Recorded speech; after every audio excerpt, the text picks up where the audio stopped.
Berbayar. Jadi kalau ini sudah berjalan seperti itu, saatnya mungkin belum bisa, masih dibatasi seperti ini. Ibu Mul, selamat datang ya, terima kasih. Onde-onde itu jatuh di lantai. Sekarang kita lihat yuk percakapan antara Rahmi dan ibu. Sudah dilihat bukunya? Belajar daring atau enak tetap muka? Nah, kalau nanti suatu saat kita berkolaborasi pembelajaran, misalnya 50% kita daring. Makanya betul. Secara daring ini sebenarnya sedikit membantu kalau di video call gitu Ya. Pak. Jadi orang tua tadi sedikit teratasi. Tapi balik lagi pembelajaran yang paling efektif itu ya tetap muka Pak. Betul, kita juga dukung ketika karena kondisi pandemi ya seperti ini ya. Tapi pesan kami kepada kamu-kamu yang guru-guru khususnya, bagaimana membuat pembelajaran itu supaya menarik ya, enak. Jangan marah-marah di dalam sini. Orang tua di rumah, ada yang pemarah, ada yang senang, ada yang kerepotan, macam-macam. Jadi yang penting itu pembelajaran ini enak ya.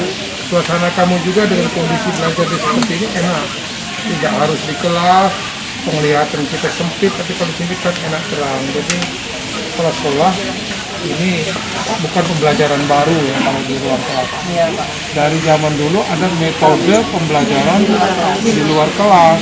Tinggal bagaimana sekolah melakukan guru-guru melakukan guru bergiliran. Metode inovasi. Jadi kita baru membuka pelatihan atau workshop tentang pembelajaran daring ya. Kita inginkan para guru-guru kita ini di SD 1 itu bisa menyampaikan pesan pembelajaran itu dengan baik kepada anak didik dalam suasana pandemi COVID ini. Kami sudah sedikit lega ya, karena sekolah sudah menyiapkan wifi kita yang bisa dinikmati oleh para guru. Untuk guru-guru sudah berjalan baik, maka pelatihan ini bisa dilakukan kerjasama antara sekolah dengan Balai Tekkom Sumatera Selatan.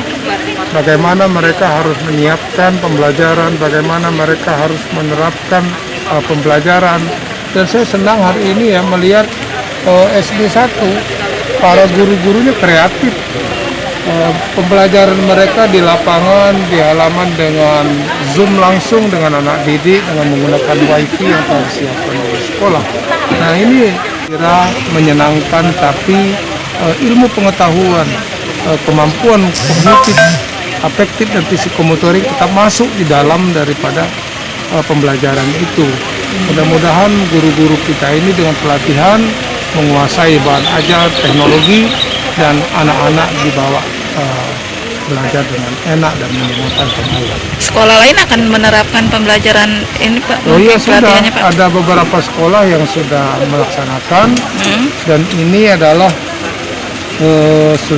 wali siswa tuh sampai hari Rabu ditunda dulu untuk pengumpulan tugas karena katanya Ibu Pinda sama gugus tugas itu mau sidak Pak dengan pakai GDS itu Pak, gerakan disiplin siswa itu. Benar nggak Pak? Iya, kalau pembelajaran ditunda saya rasa tidak ada ya.